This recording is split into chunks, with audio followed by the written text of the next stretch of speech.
साथियों नमस्कार।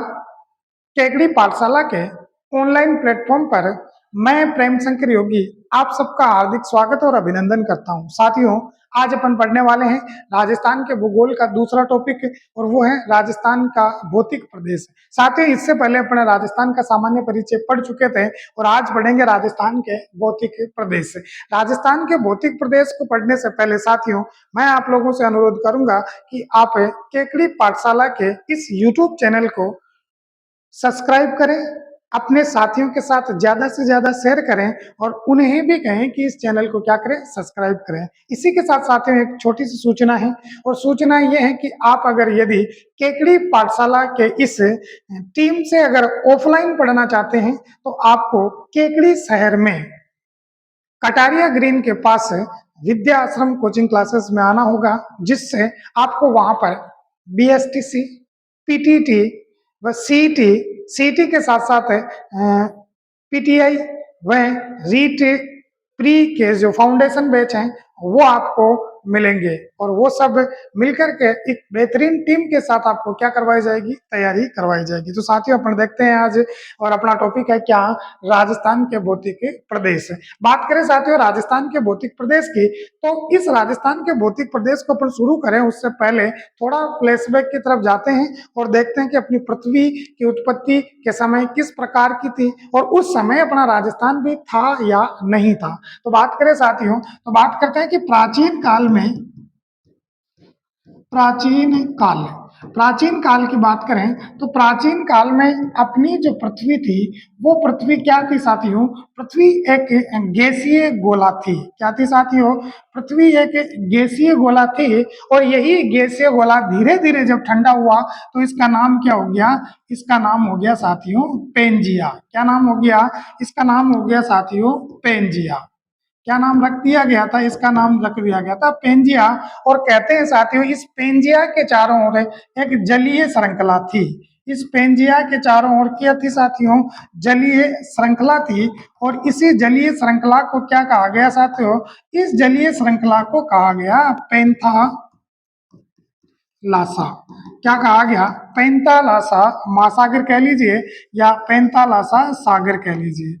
ये जो जलीय श्रृंखला है ये क्या थी, पेंतालासा, और अपनी पृथ्वी क्या कहलाती थी, पेंजिया कहलाती थी। फिर इसी के साथ साथियों समय परिवर्तन हुआ और समय परिवर्तन के साथ साथ अपनी पृथ्वी कि क्या हुआ साहब, इस पृथ्वी का विभाजन होना शुरू हुआ। और कहते हैं कि जब पृथ्वी का जब विभाजन हुआ तो पृथ्वी इस प्रकार से दो भागों में बट गई थी। पृथ्वी किस भागों में बट गई साथियों, इस प्रकार से पृथ्वी दो भागों में विभाजित हो गई थी। और इसके चारों ओर अपना क्या था साथियों, इसके चारों ओर अपना क्या था, पेंथालासा था। अब ऊपर वाला भाग जो है ये उत्तरी भाग, इसका नाम रखा गया था अंगारा लैंड। क्या नाम रखा गया साथियों, अंगारा लैंड। और नीचे वाले भाग का नाम रखा गया गोंडवाना लैंड। क्या नाम रखा गया साथियों, गोंडवाना लैंड। और ये जलीय श्रृंखला थी, इस जलीय श्रृंखला का नाम क्या था, पेंथालासा। क्या नाम था साथियों, इस जलीय श्रृंखला का नाम था पेंथालासा। अब धीरे धीरे जैसे जैसे ये पृथ्वी ठंडी होती गई तो यानी कि इस पृथ्वी में क्या होता गया, और विभाजन हो गए। और विभाजन हुए तो इस अंगारा लैंड से उत्तरी महाद्वीपों का निर्माण हुआ।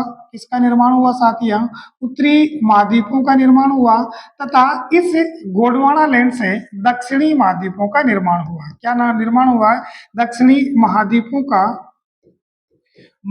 का निर्माण हुआ। इसी के साथ साथ इन दोनों अंगारा लैंड व गोंडवाना लैंड के बीच में जो खाली जगह, यहाँ पर जल भर गया और इस जल की जो स्थान था इसका नाम रखा गया टेथिस सागर। क्या नाम रखा गया साथियों, टेथिस सागर रखा गया। अब बात करते हैं कि साहब इस अंगारा लैंड से जो उत्तरी महाद्वीपों का निर्माण हुआ, ये उत्तरी महाद्वीप कौन कौन से थे, तथा इस गोंडवाना लैंड से दक्षिणी महाद्वीपों का निर्माण हुआ, ये दक्षिणी महाद्वीप कौन कौन से थे। तो साथियों आगे अपन बात करें तो बात करते हैं कि साहब उत्तरी महाद्वीप से तीन महाद्वीपों का निर्माण हुआ। पहला था अपना एशिया महाद्वीप, दूसरा था यूरोप महाद्वीप और तीसरा था उत्तरी अमेरिका महाद्वीप। यानी अंगारा लैंड से जो तीन महाद्वीप देखने को मिले, पहला था एशिया महाद्वीप।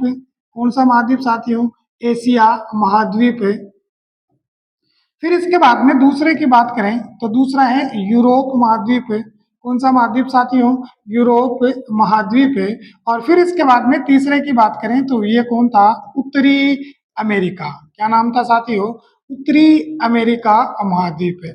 इस प्रकार कहा जाता है कि साहब अंगारा लैंड से, यानी कि जो पृथ्वी का उत्तरी भाग था, इस उत्तरी भाग से 3 महाद्वीपों का निर्माण हुआ। फिर इसके बाद हम बात करें साथियों किसके? दक्षिणी महाद्वीपों की, या गोंडवाना लैंड से बनने वाले दक्षिणी महाद्वीपों की।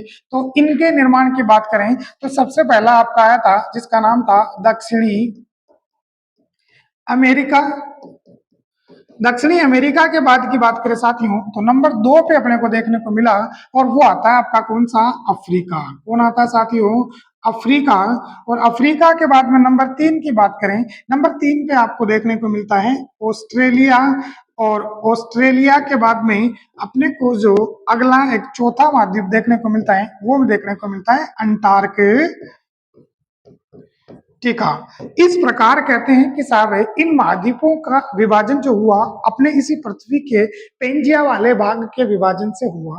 कहा जाता है कि साहब ये पेंजिया वाले भाग के जो टुकड़े हुए या ये विभाजन जो हुए ये किस आधार पे हुए या कैसे हुए, तो इन सब की जानकारी अपने को कौन देता है? कहा जाता है कि एक जो भूगोलवेता हुए थे जिनका नाम था अल्फ्रेड वेगनर। और अल्फ्रेड वेगनर कहते हैं कि साहब कि इस पृथ्वी के जो विभाजन हुए या इस पृथ्वी के जो अलग अलग भूखंड बटे उन भूखंडों को उन वेगनर महोदय ने प्लेट नाम दिया, और इसी के आधार पर एक जो सिद्धांत दिया था और उस सिद्धांत का नाम था प्लेट विवर्तनिकी सिद्धांत। क्या नाम दिया था साथियों? तो जानकारी किसने दी? वेगनर महोदय ने। और वेगनर महोदय ने जो पृथ्वी के विभाजन का सिद्धांत दिया, क्या दिया? पृथ्वी विभाजन सिद्धांत दिया, और इस सिद्धांत का नाम रखा गया, वो रखा गया था प्लेट विवर्तनिकी। प्लेट विवर्तनिकी विवर्तनिकी थ्योरी या सिद्धांत। क्या नाम दिया गया? प्लेट विवर्तनिकी थ्योरी। इसी को हिंदी में कहते हैं महाद्वीपीय विस्थापन महाद्वीपीय विस्थापन सिद्धांत। क्या दिया साथियों? महाद्वीपीय विस्थापन सिद्धांत दिया। और इन्हीं के सिद्धांत के आधार पर कहा जाता है कि साहब अपने इन 7 महाद्वीपों का निर्माण होता है, और बीच में कौन था साथियों? एक 33 महासागर। इसी के आगे की बात करें तो कहा ऐसा जाता है कि इस गोंडवाना लैंड और ऑस्ट्रेलिया वाले महाद्वीप के यहाँ से एक अपनी पृथ्वी का टुकड़ा टूटा, और ये टूट करके उत्तर दिशा की तरफ जाने लगा। अब बात करते साथियों कि उत्तर दिशा की तरफ गया तो क्या हुआ, अगले पेज पे देखते हैं। तो अपन ने देखा था कि अपनी पृथ्वी 2 भागों में थी, और 2 भागों में थी। एक भाग का नाम था गोंडवाना लैंड, और एक भाग का नाम क्या था? अंगारा लैंड। और इसके चारों ओर पैंतालासा, और बीच में सागरीय या जलीय संरचना थी, उसका नाम क्या था? उसका नाम था साथियों 33 सागर। अब बात करते हैं कि साहब पृथ्वी का एक भाग यहाँ से टूटा, और ये जो टूटने वाला भाग था ये क्या कहलाया था? Indo Australian plate. क्या कहलाया? Indo Australian plate. क्या कहलाया साथियों? Indo Australian plate.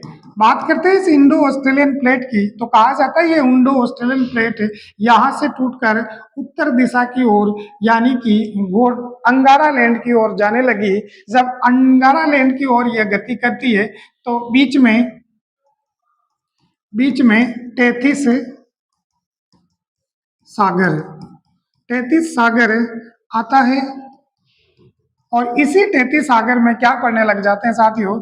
33 सागर में वलय पढ़ते हैं। क्या पढ़ते हैं? वलय बनते हैं। और इन्हीं वलयों के कारण वलय बनते हैं। इन्हीं वलयों के कारण अपने हिमालय पर्वत का निर्माण होता है। किसका निर्माण होता है साथियों?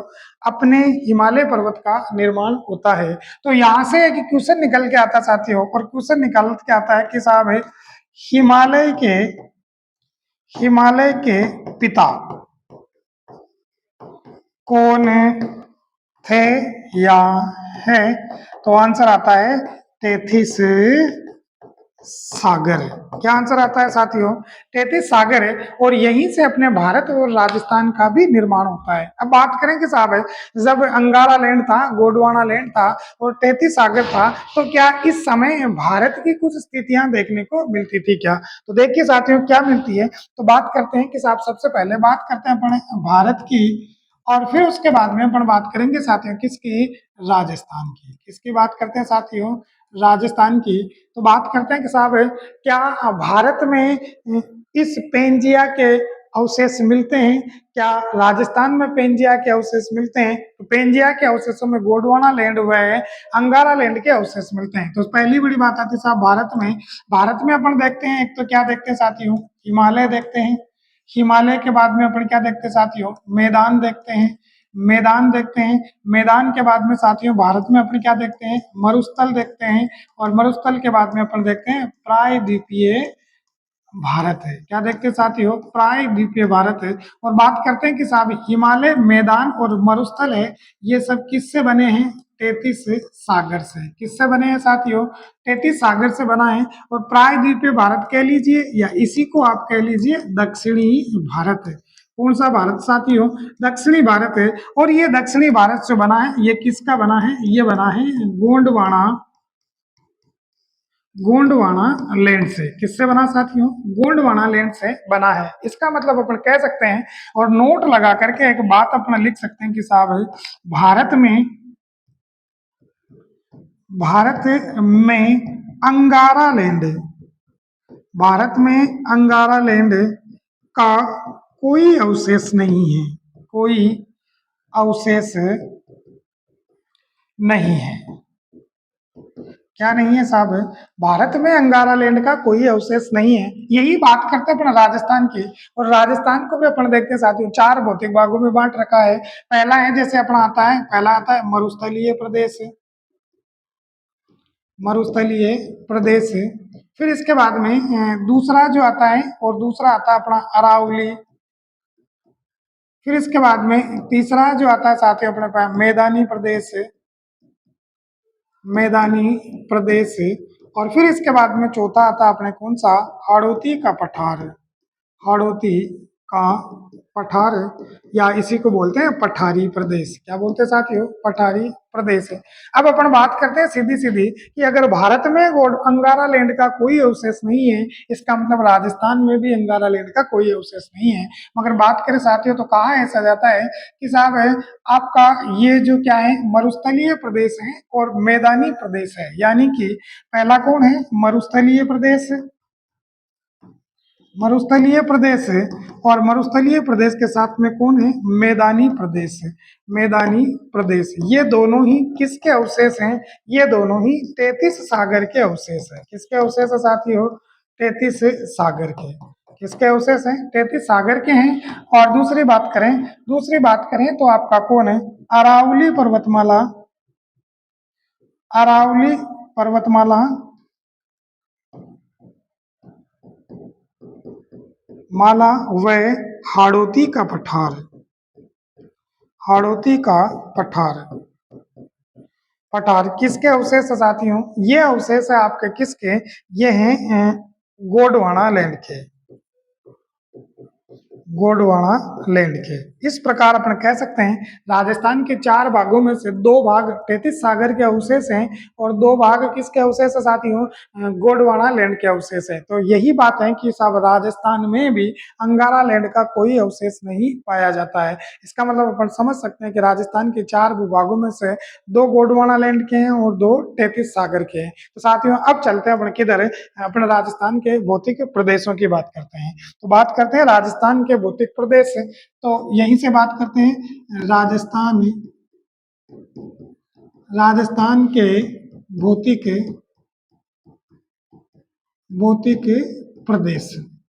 साथियों बात करें राजस्थान के भौतिक प्रदेश की, तो सामान्य सी बात कहते हैं कि सर्वप्रथम राजस्थान का भौतिक विभाजन किसने किया? पहली बात है, और पहली बात आती है कि साहब सर्वप्रथम सर्वप्रथम राजस्थान का भौतिक विभाजन, भौतिक विभाजन, यानी राजस्थान का सबसे पहले भौतिक विभाजन किसने किया? तो एक नाम आता है और वो नाम आता है वीसी मिश्रा। क्या नाम आता है साथियों? वीसी मिश्रा। और वीसी मिश्रा ने 1968 ईस्वी में 1968 ईस्वी में पहली बार भौतिक विभाजन किया। फिर इसके बाद में दूसरी बात आती है कि साहब सर्वमान्य राजस्थान का सर्वमान्य सर्वमान्य भौतिक विभाजन भौतिक विभाजन सर्वमान्य भौतिक विभाजन किसने किया? तो राजस्थान का सर्वमान्य भौतिक विभाजन करने वाले व्यक्ति थे, वो थे हरिमोहन सक्सेना। कौन थे साथियों? हरिमोहन सक्सेना। और इन्हीं हरिमोहन सक्सेना ने क्या किया साहब? राजस्थान के भौतिक भाग, इसी भौतिक भाग को अपन कह सकते हैं धरातलीय स्वरूप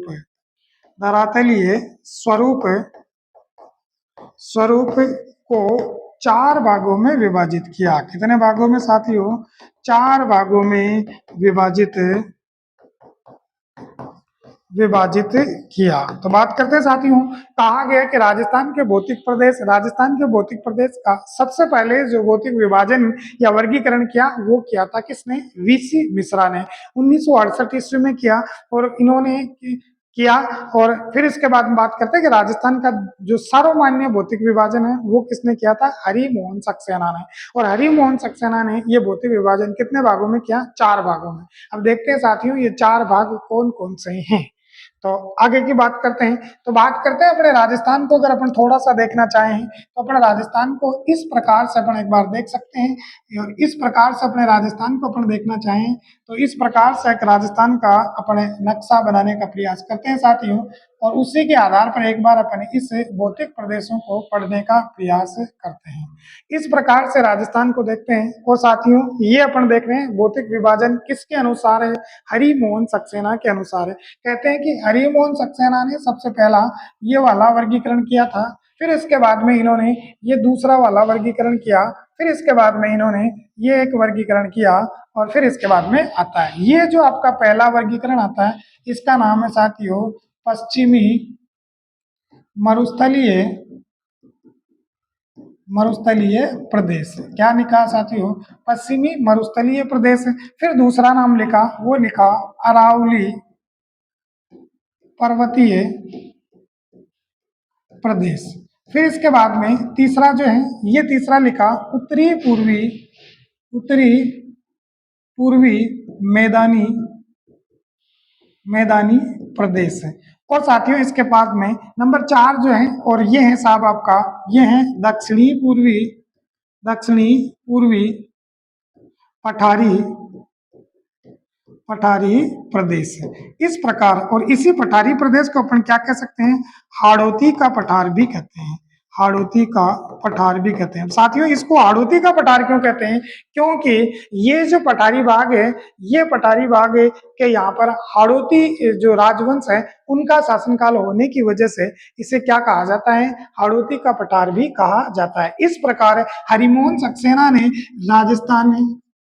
राजस्थान के भौतिक स्वरूप को, किसको साथियों? भौतिक स्वरूप को 4 भागों में बांटा। कितने भागों में बांटा साथियों? 4 भागों में बांटा है। अब बात करते साथियों ये चारों ही भाग है, अगर अपन इनकी बात करें कि साहब ये चारों ही भागों में से कौन कौन किस किस का अवशेष है, तो सबसे पहली और बड़ी बात करें तो सबसे पहली और बड़ी बात अगर अपन देखें तो सबसे पहले अपन देखो किसको देखते हैं? पश्चिमी मरुस्थलीय प्रदेश को। और ये पश्चिमी मरुस्थलीय प्रदेश साथियों किसका अवशेष है? ये 33 सागर का अवशेष है। किसका अवशेष है साथियों?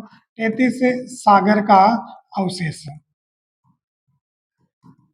फिर इसके बाद में साथियों अरावली की बात करें तो अब अरावली पर्वतमाला किसका अवशेष है? गोंडवाना लैंड का अवशेष है। किसका अवशेष है साथियों? गोंडवाना लैंड का क्या है? अवशेष है। और इसके बाद में अपने किसकी बात करें? उत्तरी पूर्वी मैदानी की बात करें तो ये भी किसका अवशेष है साथियों? ये अवशेष है किसका? अपने ये भी आपके 33 सागर का अवशेष है। किसका अवशेष है साथियों? 33 सागर का अवशेष है। और फिर इसके बाद में अपन वापस बात करें किसकी? दक्षिणी पूर्वी पठारी प्रदेश की, तो ये वापस किसका अवशेष है? ये गोंडवाना लैंड का अवशेष है। इसका अवशेष है साथियों गोंडवाना लैंड का अवशेष है। इसका मतलब अपन कह सकते हैं कि राजस्थान के जो 4 भाग हैं, इन चारों भागों में ये किसका अवशेष है? ये 33 सागर का अवशेष है। ये किसका अवशेष है? ये गोंडवाना लैंड का अवशेष है। ये किसका है? ये वापस 33 सागर का है और ये गोंडवाना लैंड का है। यानी कि आप कह सकते हो कि साहब टीजी राजस्थान का अवशेष है। क्या है? टीजी। इस प्रकार से राजस्थान को कितने भागों में बांट दिया गया है? 4 भागों में बांट दिया गया है। यहीं पर अगर अपन देखना चाहें और अपन देखना चाहें कि साहब राजस्थान के जो ये भौतिक प्रदेश है, ये भौतिक प्रदेश है राजस्थान के क्षेत्रफल के कितने कितने प्रतिशत भाग की बात करते हैं तो अपन क्षेत्रफल की बात करें साथियों, और क्षेत्रफल की अगर अपन बात करें तो राजस्थान में सबसे पहला जो पश्चिमी मरुस्थलीय प्रदेश है, ये पश्चिमी मरुस्थलीय प्रदेश राजस्थान के कुल क्षेत्रफल का 61.11% भाग में फैला हुआ है। फिर बात करते हैं अपन अरावली की, तो कहा जाता है कि अरावली राजस्थान के 9% भाग में फैली हुई है। फिर उसके बाद में बात करते हैं अपन इसकी उत्तरी पूर्वी मैदानी प्रदेश की, तो उत्तरी पूर्वी मैदानी प्रदेश है राजस्थान के कुल क्षेत्रफल के 23% भाग में फैला हुआ है। और फिर इसके बाद में हाड़ौती के पठार या दक्षिणी पूर्वी पठारी प्रदेश की बात करें तो ये राजस्थान के कुल 6.89 यानी 6.89% भाग में फैला हुआ है। यानी ये कितने प्रतिशत भाग में फैला हुआ साथियों? 61.11% भाग में। फिर इसके बात करें तो ये 9% भाग में फैला हुआ है। मैदानी प्रदेश की बात करें तो 23% भाग में फैला हुआ है। और हाड़ौती प्रदेश की बात करें तो ये 6.89% भाग में फैला हुआ है। ये तो साथियों किसकी बात कर रहे हैं? अपन राजस्थान के क्षेत्रफल के हिसाब से इनका क्या हिसाब है? प्रतिशत में डिवाइडेशन है। अगर यहीं से अपन बात कर ले साथियों कि यहीं से अगर अपन किसको देख लें, जनसंख्या को देख लें, और जनसंख्या को देखते हैं तो कहा ऐसा जाता है कि साहब आपके जो इस जो पश्चिमी मरुस्थलीय प्रदेश की अपन बात करें और पश्चिमी मरुस्थलीय प्रदेश की बात करें तो पश्चिमी मरुस्थलीय प्रदेश में पश्चिमी मरुस्थलीय प्रदेश की अगर बात करें तो यहाँ पर जनसंख्या का कितना प्रतिशत साथियों? 39% भाग निवास करता है। साथियों जो नवीन किताबें वर्तमान की जो आ रही हैं उनमें आपको 40% देखने को मिलेगा। ये वर्तमान आंकड़ों के अनुसार है, मगर जब तक नवीन जनगणना का नहीं आता है तब तक इसको आपको 39% ही मानना होगा। अरावली की बात करें तो यहाँ पर 10% जनसंख्या निवास करती है। फिर इस मैदानी प्रदेश की बात करें तो मैदानी प्रदेश की बात करें तो साथियों मैदानी प्रदेश में भी आपके 39% जनसंख्या साथियों यहाँ 40 है।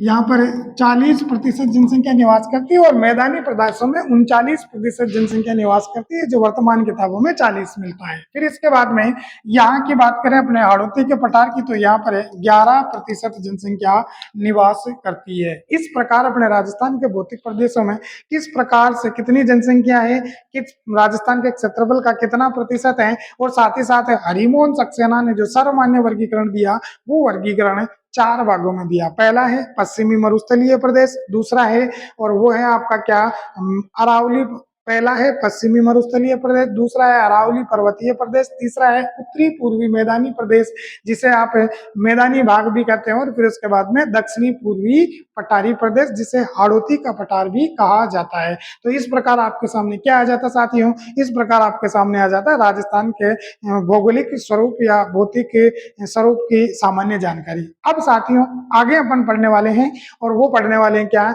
अलग अलग प्रकार से इन भौतिक प्रदेशों को पढ़ने वाले हैं, जिसमें अपन सबसे पहला पढ़ेंगे और वो पढ़ेंगे पश्चिमी मरुस्थलीय प्रदेश, जो पढ़ने वाले हैं अगली नेक्स्ट क्लास में। साथियों आप सब लोगों से एक बार पुनः अनुरोध करूंगा कि आप केकड़ी पाठशाला के इस YouTube चैनल को ज्यादा से ज्यादा सब्सक्राइब करें और अपने साथियों के साथ शेयर करें। जय हिंद, जय भारत। ज्यादा नहीं हो रहा है, बाहर तो सही